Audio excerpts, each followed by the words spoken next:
everyone, it's Lindsay from Hearth Story, and I have a quick flip through of our brand new Grammar for Writers Level 7-8.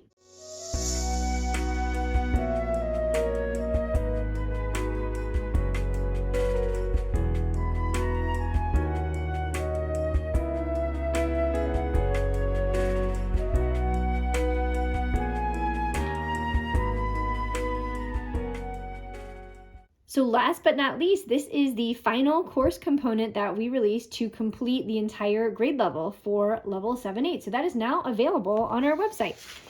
Let's go through it really quick. If you've used Hearth Story Grammar in 6th grade or in 5th grade, there is one kind of key difference here.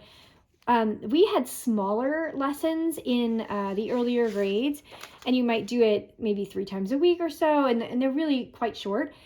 This has now changed to a once-a-week grammar, but the lessons are a little bit longer. So not a huge difference. It's just the way that it's set up. It will just be about once a week for you. So also new this year, we have worldly words. So every one of our lessons starts off with a word that's come from a foreign language into English and is used in English. Sometimes it's used in a way that's not exactly what it means in its original language. So that's kind of interesting. So we're talking about those and just getting comfortable with using some of those words. Quite a few from French, a lot of French. And déjà vu, you'll see, is the first one there. And then we're going to go in and review something, talk about, for example, sentence structure here. And then we go right into grammar in the wild. I'll show you one of those. Let me show you like a typical one. Extra, read all about it. Your task is to edit the draft of a newspaper article about a local library's readathon. So here's the newspaper. There's all sorts of errors in here. It might be things you've just studied. It might be something from a long time ago that you're just reviewing.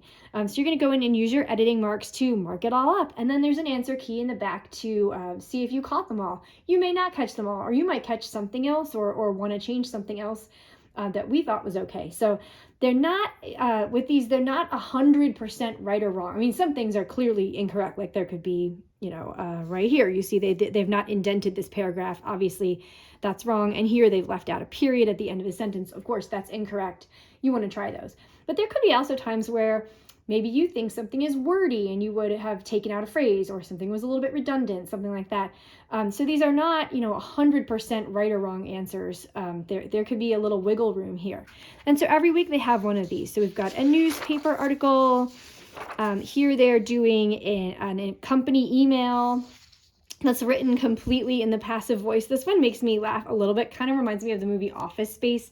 If you read this whole email, there's almost like nothing in here. Like nothing happens. It's that sort of typical corporate speak that you always hear because it is written in such passive voice.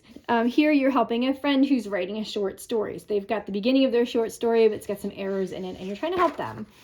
What else? Editing an invitation to a very fancy dog obedience school graduation. Why not? So it goes on, and each week you're doing worldly words, you're learning about something. Sometimes you're doing an exercise and sometimes you're not. And then you're always going to do grammar in the wild. One of them is a recipe. So you're going to fix up this recipe, make sure all the mistakes are fixed, and then go ahead and make it if you want. Actually, the answer key for this one's interesting.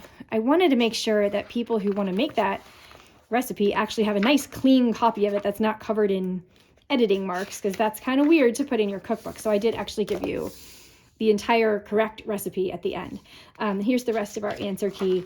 Really, you'll see all the marked up items. So that's about it for grammar. So let us know if you have any questions. Be sure to leave a comment if you do, and happy homeschooling.